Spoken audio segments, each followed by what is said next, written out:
Hey everyone, this is Will with the Harris Jarboe Group. Thank you for joining me for our first video in my YouTube channel. This is Amythyst McColley, also with the Harris Jarboe Group, and today we're going to be going over the common mistakes to avoid when buying your first home.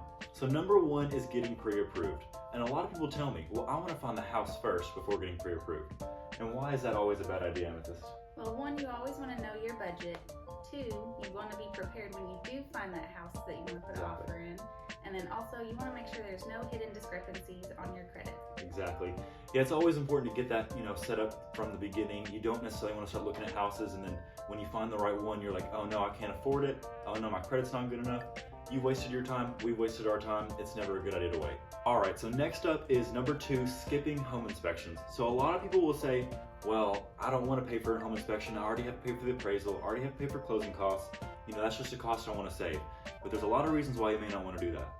One of those is it could actually cost you more in the long run, and it also helps you find hidden defects in the home or structural issues. Exactly, yes. And it also gives you an out in the contract. So when you go into buying a home, you do have an inspection contingency, which gives you 14 days to get an inspection. And per that inspection, if you like what you see, or you can always ask for requests, or you can either back out of the deal without losing your earnest money. If you end up finding something that you don't like and you didn't put an inspection contingency in there, then it gives you, no right to leave the contract without getting your earnest money back. So it's always a big mistake to skip into home inspections. All right, and number three is neglecting future expenses. So a lot of people, when they're going to buy their first house, they think, okay, I have a down payment and that's about it. And then you're gonna have your monthly payment, and it's almost like you're renting, but it's not. When you rent, you don't take any of the risk when it comes to the home maintenance or upkeep of the home. When you own a home, you're taking all of that risk. So it's always good to know upfront what that that cost is going to be down the road. And if you have a good agent, they'll go over that with you. But what are some of the costs that people neglect? There's property taxes, maintenance on the home, and then also insurance.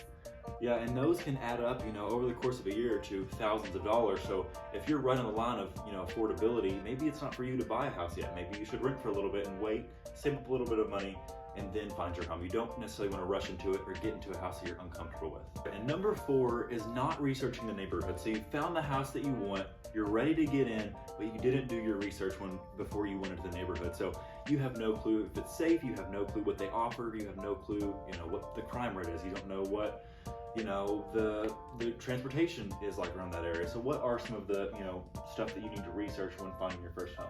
Amenities, what it's close to, like grocery stores, future developments on if they're building something in the neighborhood that you don't want to be around, and definitely safety.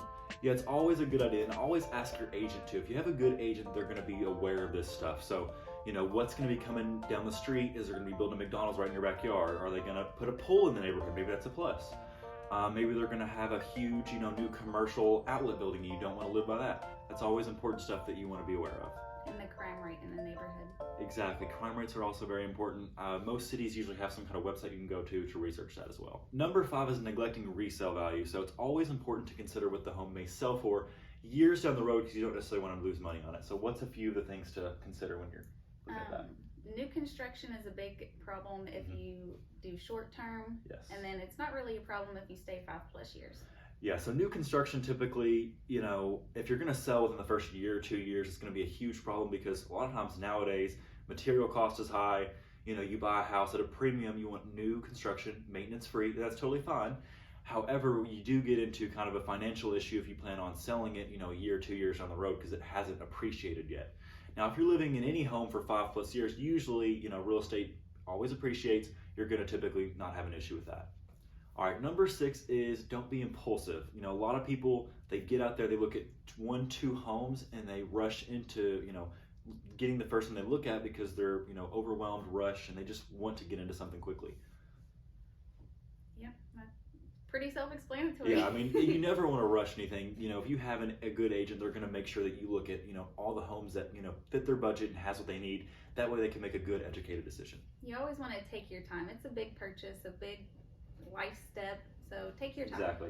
Yeah, she's actually, a home, she just bought a home this year, so these are kind of things that, she was aware of, and it's always good to have an agent that knows, what they're talking about, what they're doing. That way you're educated through that process. And the pre-approval is good for 6 months, so exactly, depending on the lender. Yes, typically you'll have 90 days to 6 months or however long, and it's good to just, don't necessarily rush it in that first week, 2 weeks. Alrighty guys, number 7 is underestimating closing costs. So there are all kinds of closing costs that when you get to that closing table, you might be looking at the settlement statement and thinking, oh my gosh, like what did I get myself into? This is crazy, I don't have the money. It's always important to know what those costs are going to be. So what are just a few of the things that you need to look for going into the closing? So depending on your loan type, there's going to be admin fees, escrow fees, prepaid, title fees. It's always good to put an earnest money deposit down, Exactly. your down payment, buy downs, the appraisal, inspection.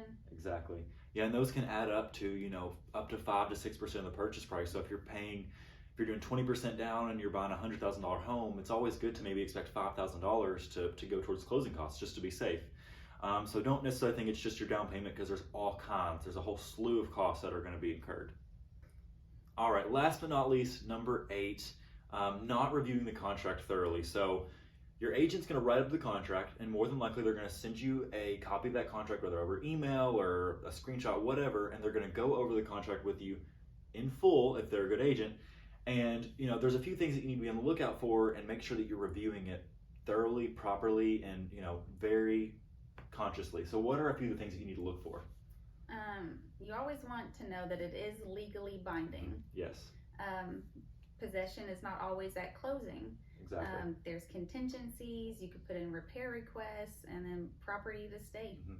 Exactly. Yeah. If there's a dishwasher or whatever, a washer dryer that's staying with the property, and let's say it was listed with the property that says it stays, that isn't necessarily in play when you write an offer. If you forget to put that in there, the seller can still say, hey, I want to take this to my new house. Sorry, it doesn't matter if it was listed on the MLS, on Zillow, or whatever.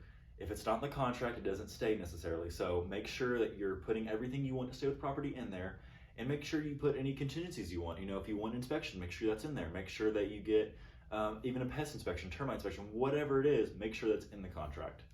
All right, everyone, thank you for joining us. That concludes this video. Stay tuned for a new video coming out next week. I'm very excited for that. And thank Amythyst McColley with the Harris Jarboe Group for joining us as well.